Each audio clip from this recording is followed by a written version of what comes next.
can see all the... There we go. Okay. Right, we go now. Right. Soulmates. Yeah.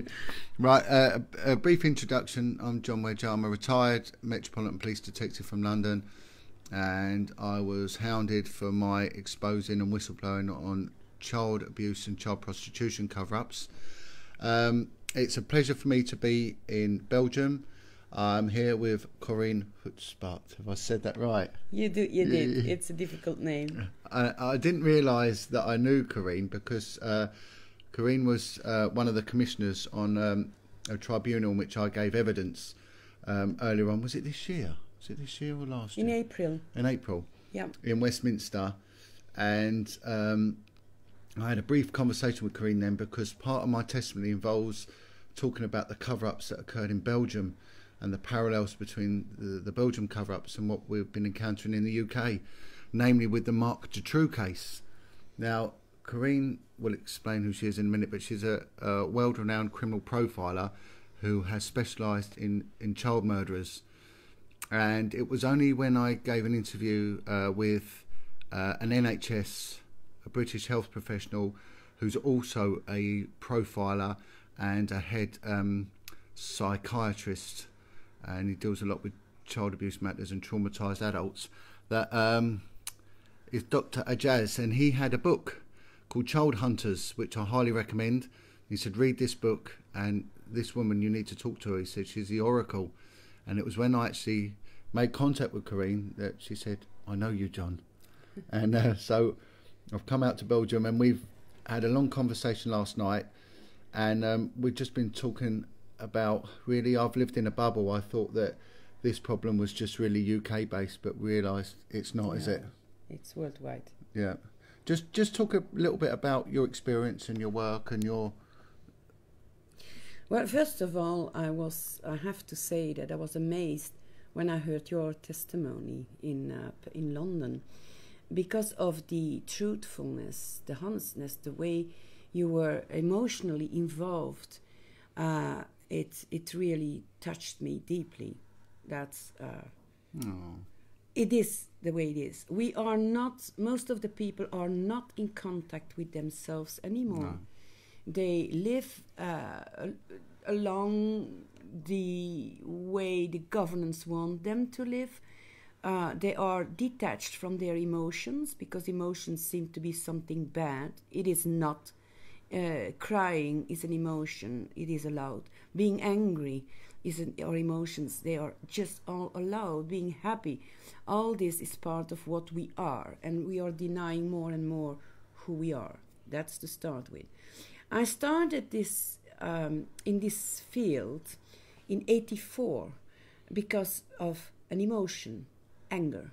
I was so angry when a little boy of 6 years disappeared. This 6 years old disappeared in Brussels, the capital of Europe, in plain daylight in a city, and it has never been found again.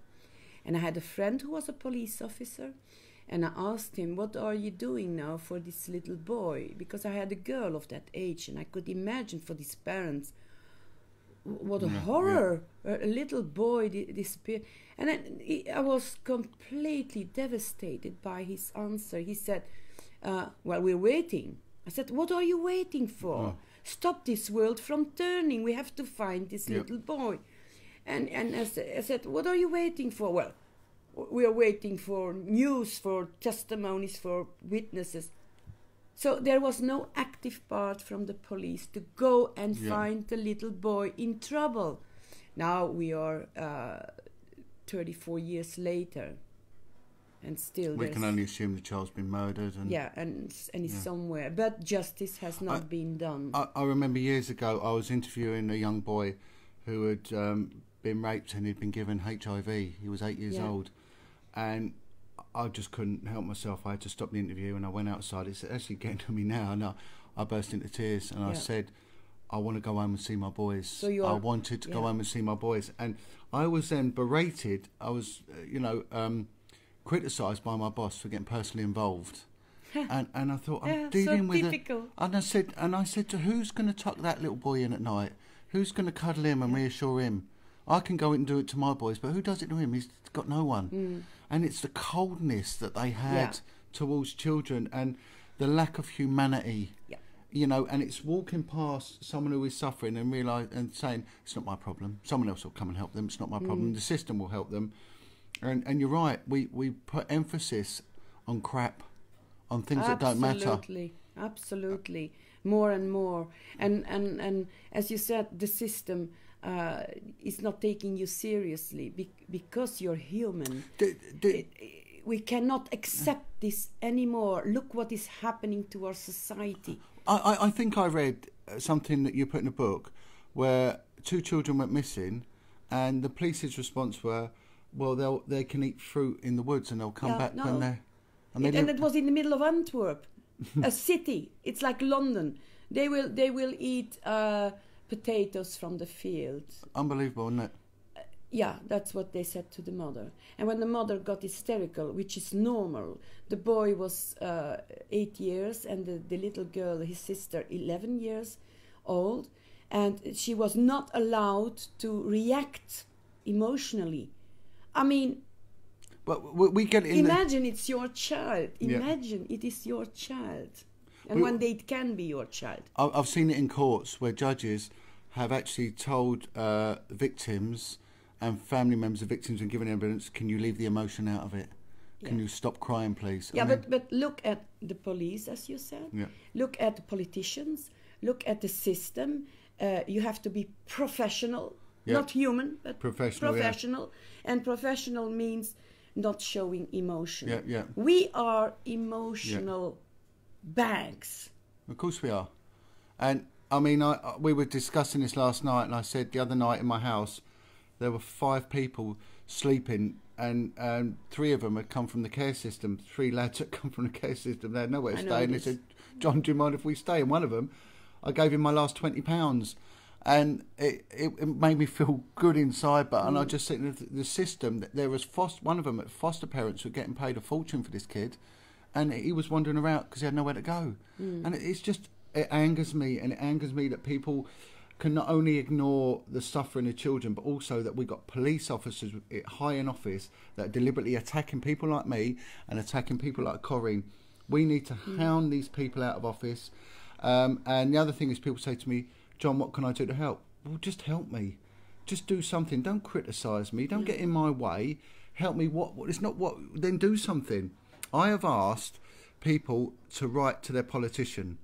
Right, send a copy of your letter through on Facebook, and let's put it on them. We've told you about this problem with children being abused and the cover-ups.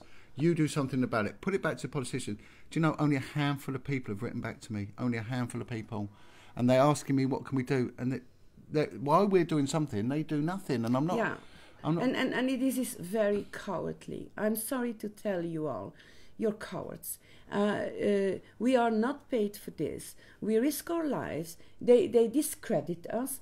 But in the meantime, we are doing things. And if we say we're going to stop this, then there's panic in the population. Because then while we are doing this difficult work, you don't have to do anything. Yeah. And that's wrong. That's wrong. Everybody has the responsibility to help people around you already. Yeah. When you see somebody in danger, a child, intervene. Before it was like that, so it's not new. There was a social control. It's all been taken away from us. Where does our money go? Yeah. We ask ourselves, the billions and billions of taxes we pay, where is it going? It is not going to decent child care. It is not going to elderly people being left on their own in homes. We don't know where it is going to. And I don't want to be responsible in maintaining a system that is against the people. Well, if you look at the attack on our children, and I mean, I found by experience that the majority of people that have gone through the criminal justice, the prisons, the courts, have come from abusive childhood backgrounds. So really, to start with, it's not their fault. They're just a mirror of their environment. But it comes a point when then they go on to offend, and then it is their responsibility. And in your book, you go through a timeline of people's lives, and you end with the most horrific crimes that people commit, and the torturous behaviour against innocent children. But when you go back to these children, these murderers, their childhoods were appalling. Yeah, almost always. There are different psychopaths. There are the psychopaths who are the result of a very, very abusive and violent childhoods. And in fact, their anger and acting out is a translation or a reformation of grief, intense, deep grief. And grief is a very annoying sentiment. You can only undergo it. You can't do anything. If somebody dies in your family and you grieve for the person, there's nothing you can do. But if you can transform grief into anger, you can do so many things. You can do like Jon does, or like I do, and so many whistleblowers. And that's changing things with the energy of the anger, changing things and I've for been the angry. good. I've been very angry. But then some people use that anger to get even, and they take the most vulnerable amongst us, children, to have a kind of a godlike feeling for a moment, to have the feeling, I'm in control. Well, let me give you this message. Don't turn to the innocent. If you have been hurt, turn against the one who hurt you. And that's more honest, a more honest system. I'm sorry to tell you, you cannot go to the system for help for the moment. Because, no, I don't know, they're lazy, they're cowardly. And the other thing is, I know that when someone's put a message on there about we can't speak out because we have responsibilities. Well, I had responsibilities. I was a single parent on a very low income of 4 children. I spoke out. I nearly lost everything, and I mean everything, and that included my mental health. But for me to do nothing and allow little children to continue to be treated in this way and it covered up, I couldn't sleep. I couldn't look in the mirror. I could not sleep until I'd done something. And Carine, when you spoke out about many things, and especially the Mark Dutroux case, what happened to you? Well, the same.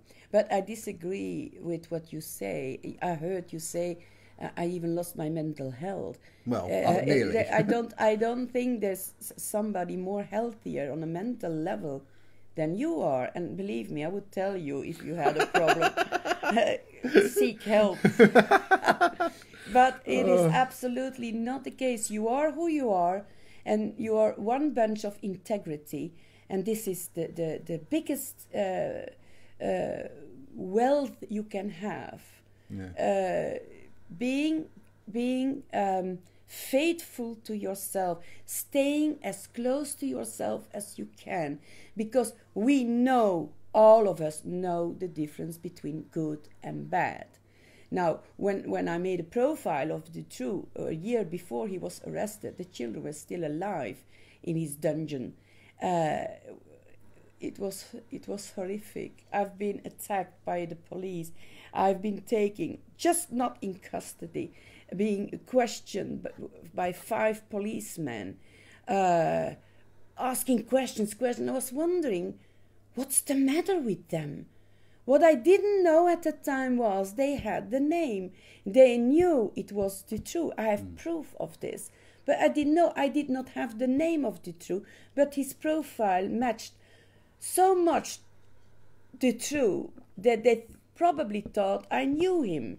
And because not only am I a woman in a man's world, police world, but on top of it, I was not one of them. And that's why they call it a corpse, the police corpse. It's one body. And they will stick together even in crimes that they know their colleagues do, because you are a family. That means that most of these people being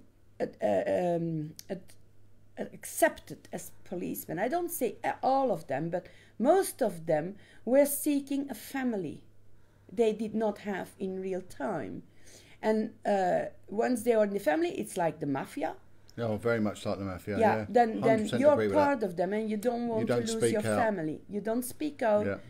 even if somebody is doing the wrong things, you will protect him, because otherwise you will be expelled of the family. But bullying is endemic as well in the system. Yeah, and we cannot allow the police and the justice departments to use our tax money to make it easy for themselves.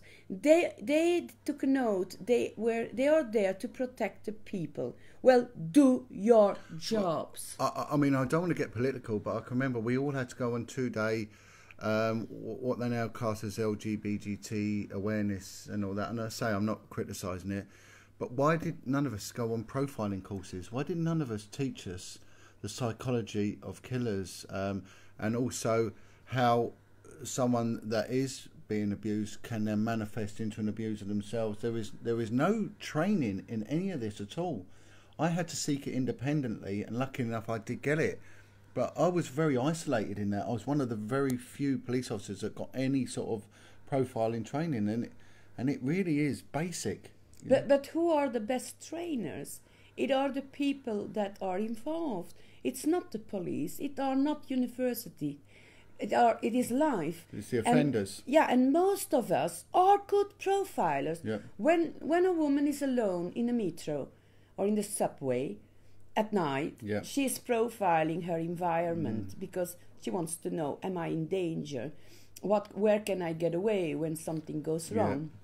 And it's the same if you go for a job. You're profiling the person who is, yes or no, going to engage you for a job. The person who is talking to you to give you the job is also profiling you. So we are profiling day and night. We are profiling, but in some way the system made us doubt about our own perceptions. Take that back. It's yours. Take it back. We can all profile. Right. Here's a very emotive subject, especially really with the British people, and that is treatment of sex offenders. Well, and then again, 50, about 20% is in risk of becoming an offender himself, making again 150. So I warned for this 20 years ago. If we don't react, we're going to be too late. It's going to be a pandemic, and it is a pandemic in the meantime. And one of your ways of dealing with it's quite raw, and it's quite straightforward. You put it back to the offender. You say, why have you done this? What are you going to do about it? How are you going to put this right? Society is so simple, but the system has complicated it and gives the impression we can't do without them. They are wrong. They've proven they are wrong. Our society has never been as violent as it is now. It has never been as sick as it is now, and there is no help for most of the people. So the system failed. Let's take it back in our own hands and start profiling ourselves. What can I do? What am I unable to do?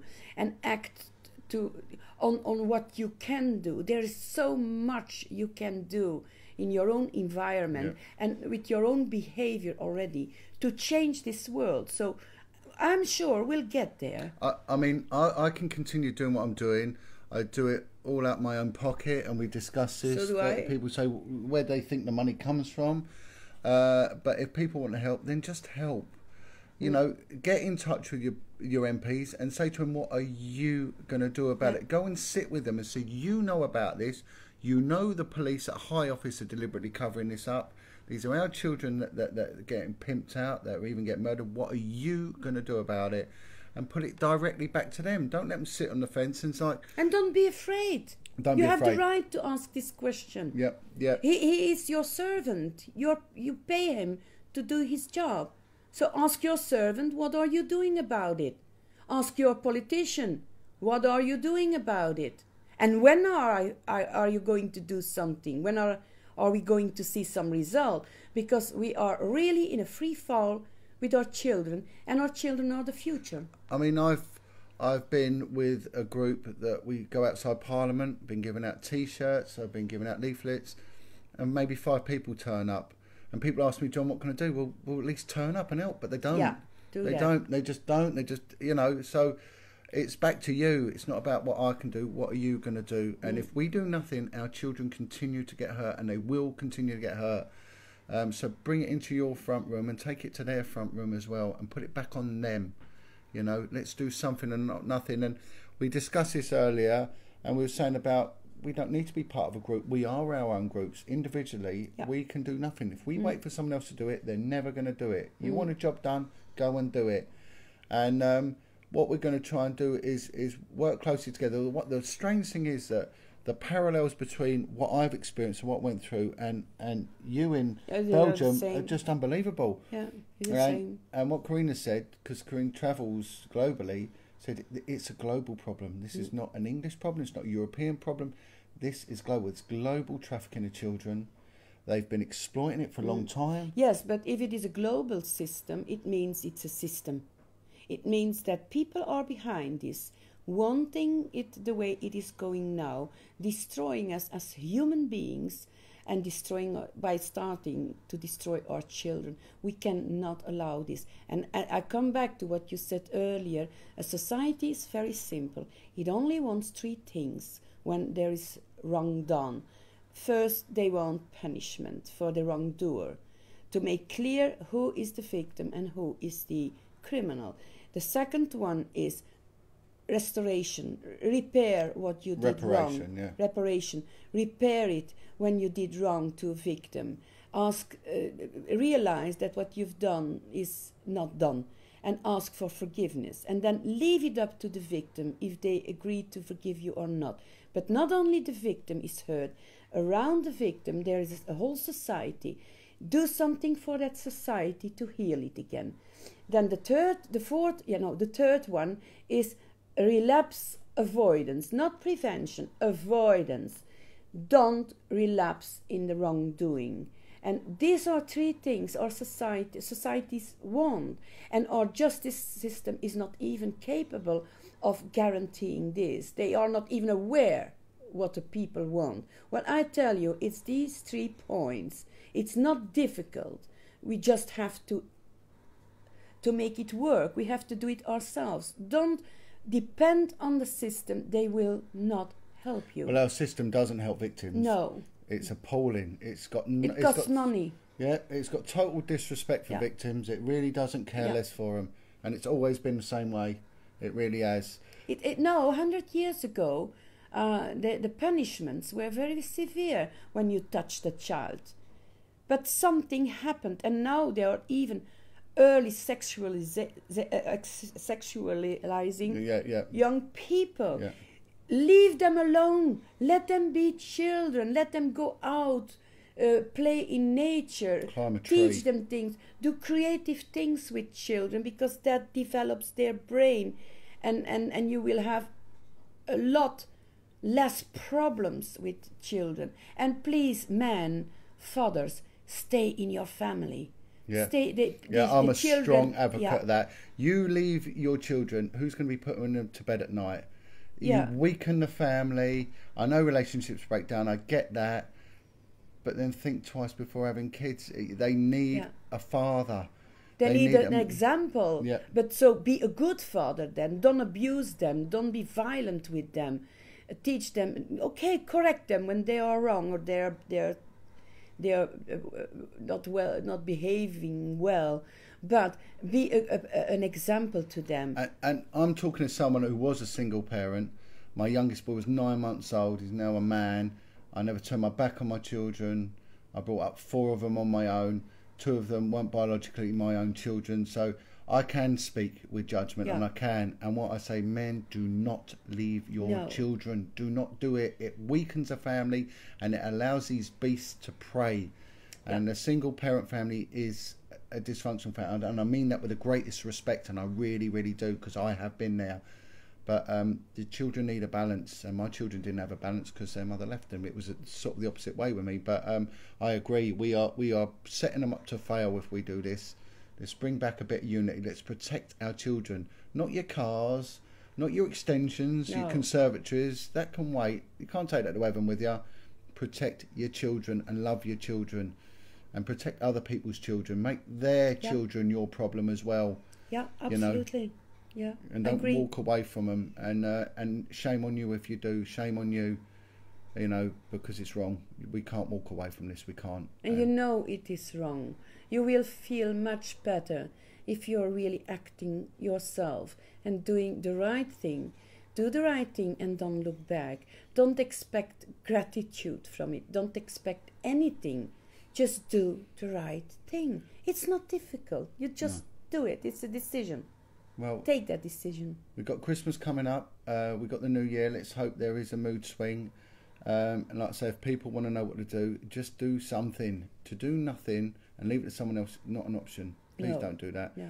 But I am so privileged to be here. Thank you so much for looking after me. I thank you, John, and I'm glad we're doing the right thing. Do we look like nuts? Do we look like mental ill people? We Yes, are not. We are happy. Oh. We are happy, but we are very, very bruised by what we are see bruised. around We're us. damaged. It damaged us. It hurt us. Yeah. And those that did the damage knew what they were doing as well. Yeah. Those that bullied us, they knew what they're doing. They were promoted. They are in high office, and they need to be brought down. They need to be made accountable. But they're poor people. Yeah. Because they are no people. They are not human. They're not human. No. But you're right about one thing. They are weak and they are cowardly. Yeah. And they will not front you one-to-one. They can't do it. So let's be strong. Be strong, Be yeah. yourself and stay as close to yourself as possible. Yeah. And then you're doing the right thing. And it's not difficult. Don't It's attack easy. each other and just look after the kids. But Yeah. anyway, Merry Christmas and thank you to everyone that supported me and helped. And let's hope it gets stronger, you know, in the new year. And for those that sort of went against me, you know, see the error of your ways. Don't divide. Stick together. And let's do the right thing. And God bless. And Merry Christmas. Merry Christmas. For everyone. And a good year. Yeah, say it in Flemish. Zalige kerst en een gelukkig nieuwjaar. Yeah, and that.